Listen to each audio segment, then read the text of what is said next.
अब महत्वपूर्ण को गई है या फिर याद की जाने वाली को गई है, क्योंकि कल दिल्ली एमसीडी में जिस तरह की झड़प हुई थी उसके बाद पूरे देश भर में अब दिल्ली एमसीडी को लेकर सवाल खड़े हो रहे हैं। आज राजघाट पर यही कारण है कि बीजेपी को जो नेता हैं वो धरना देने वाले हैं। आपके खिलाफ ये धरना भारतीय जनता पार्टी के नेता देते हुए नजर आएंगे। बीजेपी के सांसद, एमएलए और पार्षद आज राजघाट पर धरने पर बैठने वाले हैं। आपको बता दें कि दिल्ली एमसीडी में कल चुनाव को ना था, लेकिन उस दौरान किस तरह की परिस्थितियां निर्मित हुई वो इन तस्वीरों के जरिए आपको नजर आ रही होगी।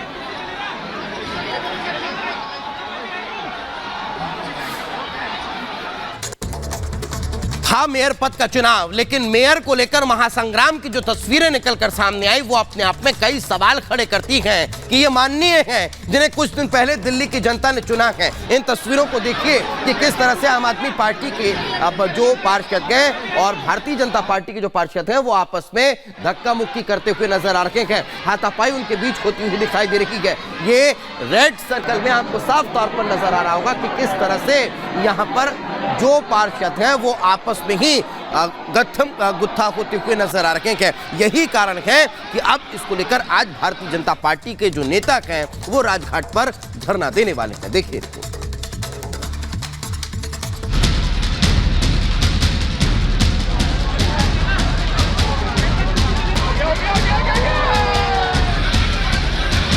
सदन की गरिमा को उन्होंने तार तार कर दिया। इस तरह के लोग क्या दिखाना चाहते हैं? 5 साल में केजरीवाल तो केजरीवाल जी, केजरीवाल की 7 पुश्तें कूड़े का पहाड़ नहीं हटा पाएंगी, इसीलिए उनके अंदर डर है। आम आदमी पार्टी की सरकार दिल्ली में आई है, इन्होंने गुंडागर्दी की है। दिखाते शरीफ है लेकिन हैं सब गुंडे के गुंडे।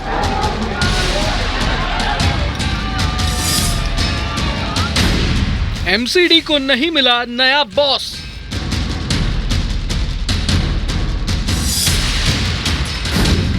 महापौर की कुर्सी के लिए चेयर वॉर। अब कब होगा मेयर का चुनाव?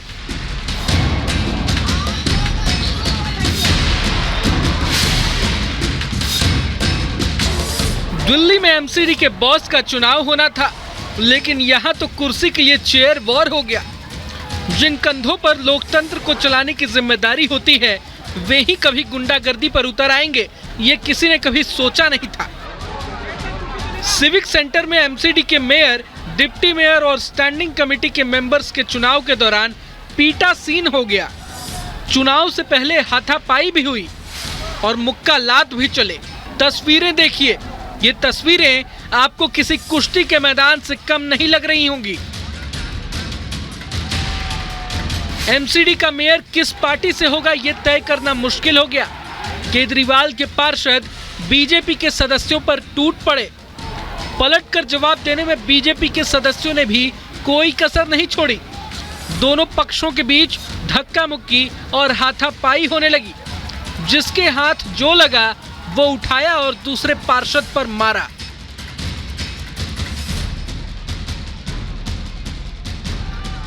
इस धक्का मुक्की का नतीजा ये रहा कि बीजेपी के कई पार्षदों को अस्पताल पहुंचाने की नौबत आ पड़ी।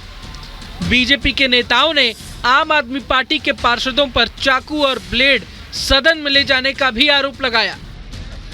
इस बात का डर है आपको आम आदमी पार्टी केजरीवाल, ये लोगों दिल्ली भी देख रही है और इनको कानूनन जो कार्रवाई है होनी चाहिए। 4-5 लोगों को ब्लेड मारा है।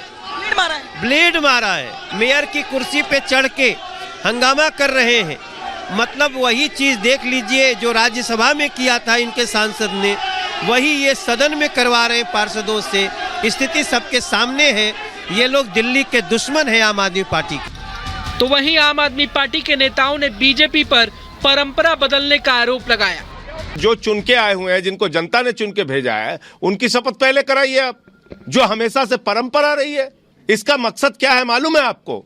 ये नॉमिनेटेड, जिनको 1 वोट जनता ने नहीं दिया, उन नॉमिनेटेड पार्षदों का वोट कराना चाहते हैं मेयर और डिप्टी मेयर में, जबकि नियमता ये पूरी तरीके से गलत है, कानूनी रूप से भी, संवैधानिक रूप से भी और एमसीडी के नियमों के हिसाब से भी। उपराज्यपाल वीके सक्सेना द्वारा नियुक्त 10 मनोनीत पार्षदों को पहले शपथ दिलाने को लेकर आप के पार्षदों ने हंगामा शुरू कर दिया। केजरीवाल के पार्षदों ने पीठासीन अधिकारी को भी नहीं बख्शा। लेकिन सबसे बड़ा सवाल तो ये है कि जब एमसीडी में आम आदमी पार्टी के पास बहुमत है तो फिर उसे डर किस बात की? कहीं आम आदमी पार्टी को अपने ही पार्षदों के उलटफेर का डर तो नहीं सता रहा? बहरहाल जो हुआ सो हुआ, अब आगे बढ़ते हैं। आज राजघाट पर बीजेपी के नेता आम आदमी पार्टी के खिलाफ धरना प्रदर्शन करेंगे। इसमें बीजेपी के एमएलए से लेकर पार्षद भी शामिल रहेंगे। अब ये तो साफ है कि जो भी हंगामा हुआ उसकी वजह से एमसीडी सदन की कार्यवाही स्थगित कर दी गई और मेयर चुनाव टाल दिया गया। अब सभी के मन में यही सवाल है कि मेयर का चुनाव कब होगा और इसके लिए पार्षद कब वोट डालेंगे। माना जा रहा है कि एमसीडी मेयर चुनाव की प्रक्रिया अप्रैल तक भी टाली जा सकती है। हालांकि दिल्ली के उपराज्यपाल वीके सक्सेना के हाथ में ही इसका फैसला होगा।